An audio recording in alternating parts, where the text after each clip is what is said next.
আমরা চলে এসেছি শিলিগুড়ির হংকং মার্কেটে। আর এটা গেট নম্বর 2 দিয়ে আমরা ঢুকছি। আর এখানে বিভিন্ন ধরনের জিনিসপত্র বিক্রি হচ্ছে। জাস্ট তোমরা দেখো, চশমা, জুতো, ছাতা, কি নেই সব কিছুই আছে। তবে এখানে দরদাম ভালো করে করতে না জানলে ঠকে যাওয়ার সম্ভাবনা।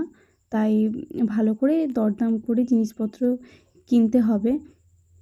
বিভিন্ন ধরনের সামগ্রী এখানে বিক্রি হয়।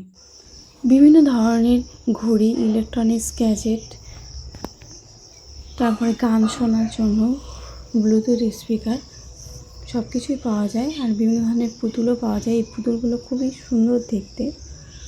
আমরা হংকং মার্কেট থেকে কী কী কিনেছি দেখো, ব্লুটুথ স্পিকার, বাচ্চাদের একটা ছাতা, বড়দের ছাতা আর দুটো সানগ্লাস। প্রথমেই কিনে নিয়েছিলাম সানগ্লাস। এই সানগ্লাসগুলো 125 টাকা করে। আর এটা বাচ্চাদের সানগ্লাস, এটা 70 টাকা নিয়েছিল।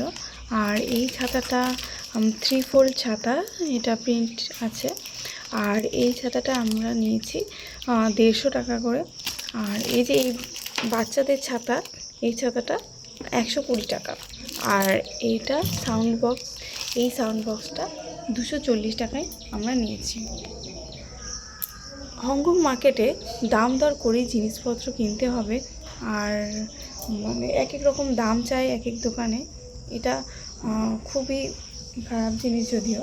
আর এই জুতোটা আমরা নিয়েছি 250 টাকাতে। ব্যাস এই হলো আমাদের হংকং মার্কেটের বাজার।